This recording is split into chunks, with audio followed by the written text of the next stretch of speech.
오늘도 살아계신 하나님의 은혜가 여러분들의 삶 가운데 함께 하시기를 주님의 이름으로 간절히 축원합니다. 우리 옆에 계신 분들과 함께 인사 나누겠습니다. 보고 싶었습니다. 반갑습니다. 서로 인사하겠습니다. 여러분 한 주간도 잘 지내셨죠? 명절 연휴도 잘 보내셨나요?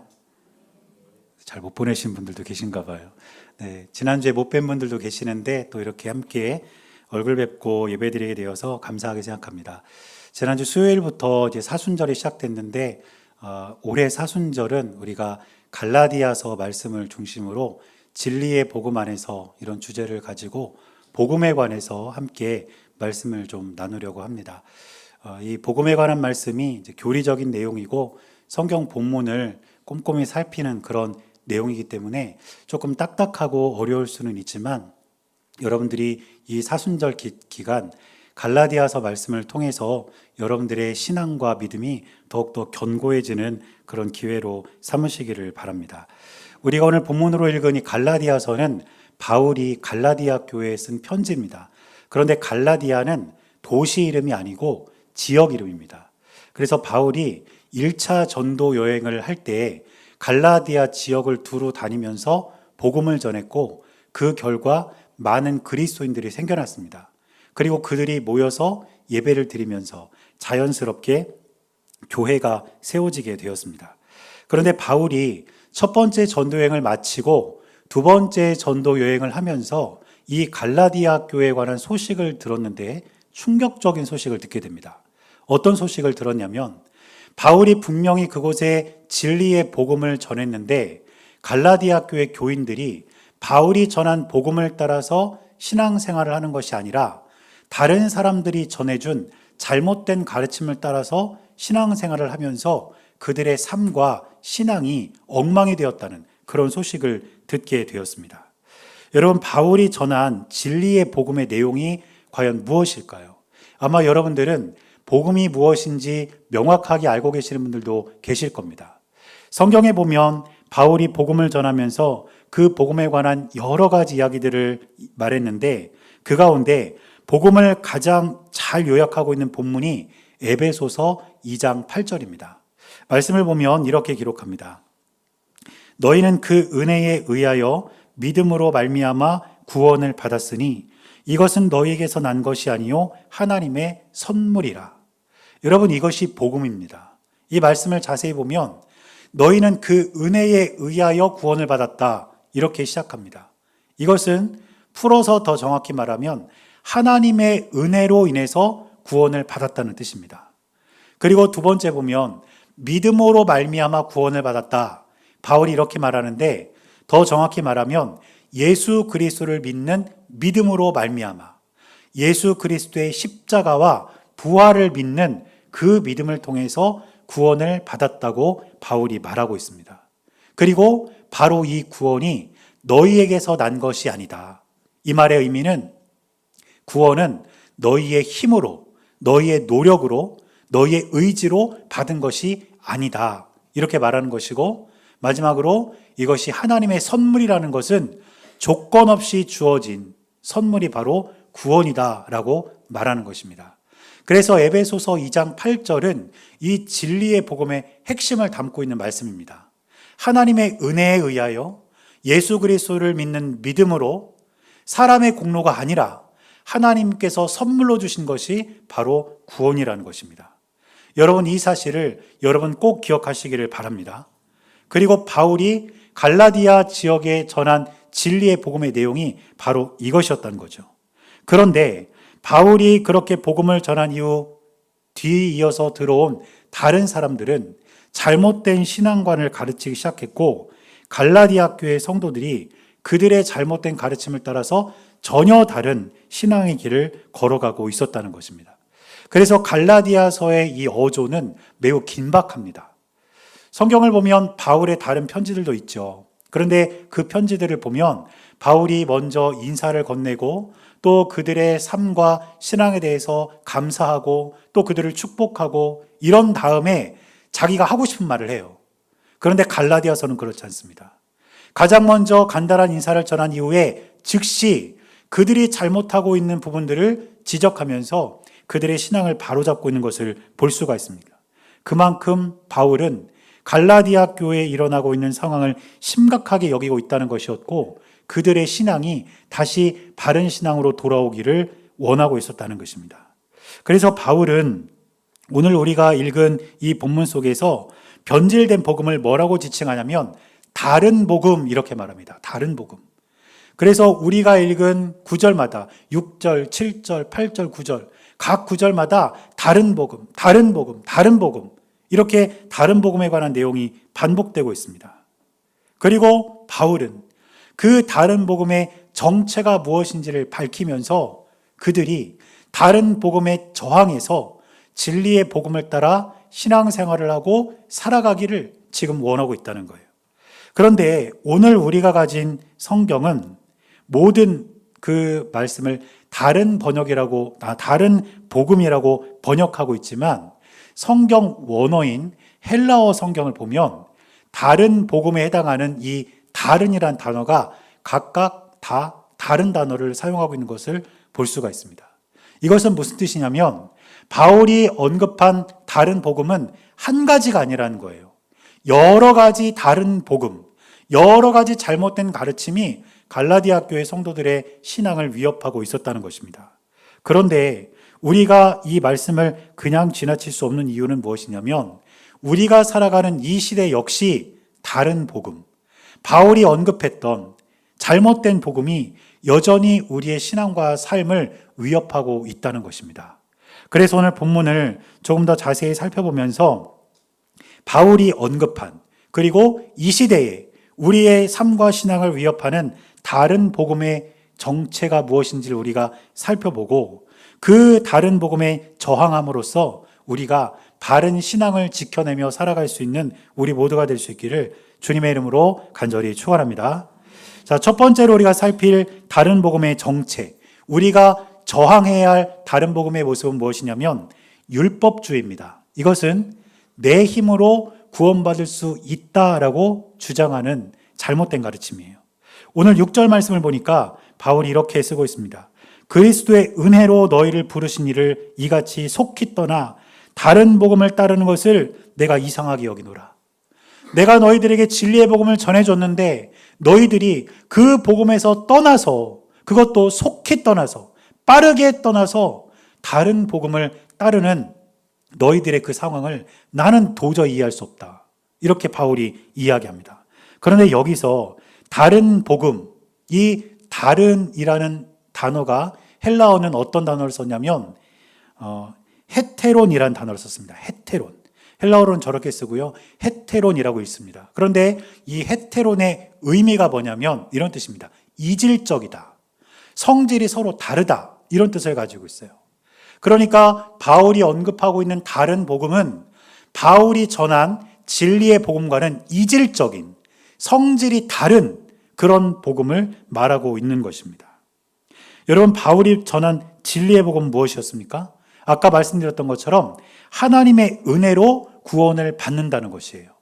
그런데 그것과 이질적인 사상이라면 뭘 의미할까요? 하나님의 은혜가 아니라 사람의 노력, 사람의 공로, 사람의 의지, 즉 사람이 자신의 힘으로 구원받을 수 있다는 가르침, 그게 이질적인 복음, 헤테론이 의미하는 것입니다. 그래서 바울은 이 가르침을 따르고 있는 갈라디아 교회 성도들을 강하게 질책해요. 갈라디아서 5장 4절을 보면 바울이 이렇게 말합니다. 율법 안에서 의롭다함을 얻으려 하는 너희는 그리스도에게서 끊어지고 은혜에서 떨어진 자로다. 이렇게 말합니다. 지금 갈라디아 교회에 몰래 들어온 거짓 교사들이 이야기하는 거예요. 여러분, 바울이 전한 것처럼 예수님 믿는 믿음 외에도 우리가 율법을 잘 지키면 우리 힘으로, 우리 노력으로, 우리 의지로 구원받을 수 있습니다. 이렇게 이야기를 했고, 그 율법주의, 자기 힘으로, 자기 노력으로 구원받을 수 있다는 그 가르침을 사람들이 따르고 있었다는 거예요. 그들을 향해 바울은 강하게 말합니다. 그런 너희는 그리스도에게서 끊어지고 은혜에서 떨어진 자가 될 거다. 강력하게 이야기하면서 이 율법주의, 사람의 힘으로 구원받을 수 있다는 이 논리를 바울은 정면으로 공격하고 있었던 것입니다. 여러분, 그런데 우리 시대에도 우리의 힘으로 구원받을 수 있다. 우리가 노력하면, 우리가 가진 의지, 우리의 힘으로 우리가 얼마든지 구원받을 수 있다. 이렇게 주장하는 거짓 신앙관이 넘치고 있다는 겁니다. 그런 잘못된 가르침 가운데 우리를 가장 강하게 흔드는 것이 무엇이냐면 선행이에요. 착한 일을 많이 하면 우리가 구원받을 수 있다. 예수님 믿는 믿음이 아니라 우리는 착한 일을 많이 해야 된다. 선행을 많이 해야 된다. 이렇게 이야기하면서 선행을 구원의 조건으로 그렇게 내세우는 잘못된 가르침이 있다는 것입니다. 혹은 어떤 사람들의 재력이나 혹은 어떤 사람들의 조건이나 혹은 어떤 사람들의 상황이나 환경이나 이런 걸 가지고 구원을 논하는 잘못된 가르침이 있다는 것입니다. 그러나 여러분, 여기에는 결정적인 함정이 있습니다. 그게 뭐냐면 기준이 없다는 거예요. 도대체 얼만큼 선행을 해야 구원받을 수 있냐는 거죠. 그 기준이 명확하지 않습니다. 그렇기 때문에 선행을 하면 구원받을 수 있다. 이 논리를 앞세운 인간 노력으로 구원받을 수 있다는 가르침은 거짓입니다. 반면에 예수 그리스도를 믿는 믿음으로 구원받을 수 있다는 이 진리의 복음은 그 기준이 명확해요. 예수님을 믿는 믿음, 그것이 기준입니다. 예수님의 십자가와 부활을 믿으면 우리는 구원받습니다. 그러나 그 기준에서 떠나서 우리가 예수님의 십자가와 부활을 믿지 않으면 우리는 구원받지 못하는 거예요. 그러므로 내 힘으로 구원받을 수 있다고 말하는 잘못된 가르침을 우리는 저항하고 오직 예수님을 믿는 믿음으로 하나님의 은혜로 구원받을 수 있다는 이 진리의 복음을 여러분들은 꼭 기억하시고 그 믿음 안에서 살아가는 우리 모두가 될 수 있기를 주님의 이름으로 간절히 축원합니다. 두 번째로 우리가 저항해야 할 다른 복음의 정체는 종교다원주의입니다. 이것의 의미는 뭐냐면요, 모든 종교에 구원이 있다라는 가르침이에요. 오늘 7절 말씀을 보면 바울이 이렇게 말합니다. 다른 복음은 없나니 다만 어떤 사람들이 너희를 교란하여 그리스도의 복음을 변하게 하려 함이라. 무슨 말일까요? 바울이 지금 갈라디아 교인들에게 말하는 거예요. 지금 너희들에게 가만히 들어온 그 사람들이 너희들을 교란시켜서 진리의 복음을 변절시키고 있다. 이렇게 지금 경고합니다. 바울이 전한 진리의 복음이 유일한 복음인데 그것을 변절시키면서 바울이 전한 진리의 복음을 여러 가르침 가운데 하나로 그렇게 축소시키고 있다는 것이죠. 여기 7절에서 바울이 사용한 다른에 해당하는 단어가 무엇이냐면 알로라는 단어입니다. 아까 6절에서는 헤테론이었죠. 똑같이 우리 성경은 다른이라고 번역했지만 원문은 달라요. 알로라는 단어를 씁니다. 이 알로는 무슨 뜻이냐면 여러 가지 중에 하나를 뜻합니다. 그래서 다른 복음, 바울이 언급하고 있는 다른 복음은 여러 가지들 중에 하나라는 거죠. 그래서 이 7절 말씀을 조금 더 쉽게 이해할 수 있게 말씀을 드리면 다른 복음은 없다라는 사실이 뭐냐면 바울이 전한 복음은 여러 복음 중에 하나가 아니라 구원에 이르는 유일한 복음이라는 거예요. 그런데 지금 갈라디아 교회 상황은 어떻습니까? 여러 가르침들이 존재하고 있어요. 그리고 그 가르침 전부 다 구원받을 수 있다고 사람들을 속이고 있습니다. 바울은 강력하게 말하는 거예요. 아니라는 거죠. 구원받을 수 있는 복음은 내가 전에 너희들에게 전해주었던 그 진리의 복음 하나지 다른 가르침으로는 절대로 구원을 받을 수 없다. 이렇게 이야기를 하는 것입니다. 여러분, 그런데 우리 시대에도 이런 사상들이 존재해요. 그것을 우리는 종교다원주의라고 부릅니다. 이 종교다원주의는 이 시대에 존재하는 모든 종교에 다 구원이 있다는 거예요. 힌두교도, 이슬람교도, 불교도 어떤 종교든지 그 종교에서 가르치는 가르침을 따라서 생활을 하다가 결국 마지막에 똑같은 구원의 자리에 우리가 다 머물게 된다는 것입니다. 그래서 그 사람들이 비유로 드는 한 가지 예시가 있습니다. 그게 뭐냐면 등산의 비유예요. 산을 올라가는 길은 여러 가지라는 거죠. 그러나 그 사람들이 여러 가지 길로 산을 올라가도 모두 다 정상에서 만난다는 거예요. 그래서 이걸 어떻게 비유하냐면 산을 올라가는 길을 각각의 종교로 비유합니다. 어떤 종교는 기독교, 어떤 종교는 이슬람교, 어떤 종교는 힌두교, 다 달라요. 그런데 그 가르침을 따라서 쭉쭉쭉쭉 올라가다 보면 결국 다다르게 되는 구원은 다 똑같다는 거예요. 그럴듯하게 포장해서 이 종교 다원주의를 사람들에게 전합니다. 그러면서 어떤 종교를 믿어도 괜찮다. 그냥 편의상, 좋을 대로, 편한 대로 그렇게 살아도 좋다. 이렇게 이야기를 한다는 겁니다. 그러나 성경적 복음신앙은 이들이 말하는 것과 정반대입니다. 성경이 말하는 복음신앙은 무엇이냐면 우리가 절대자를 향해 선행을 하고 고행을 하고 뭔가 대가를 지불하고 그 절대자를 향해 나아가는 게 아니고요.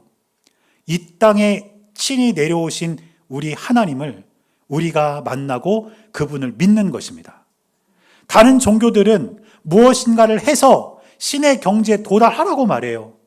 그래서 어떤 종교에서는 선행을 해야 된다. 어떤 종교에서는 고행을 해야 된다. 어떤 종교에서는 물질적인 헌신을 해야 된다.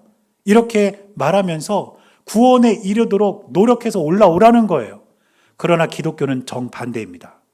하나님께서 친히 이 땅에 오셨으니 그 오신 하나님을 만나고 믿고 따르라고 요청합니다.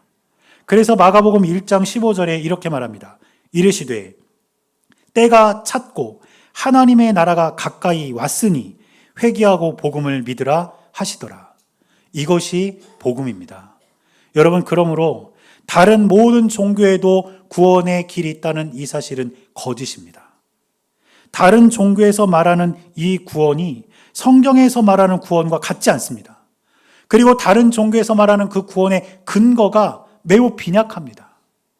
그러므로 저와 여러분들은 오직 진리의 복음 안에서 하나님께서 말씀을 통해 우리에게 계시해 주신 그 진리의 복음을 따라가며 그 복음이 우리를 구원할 유일한 복음이라는 사실을 잊지 않고 그 안에서 믿음 지켜나가는 저와 여러분들 모두가 될 수 있기를 주님의 이름으로 간절히 축원합니다.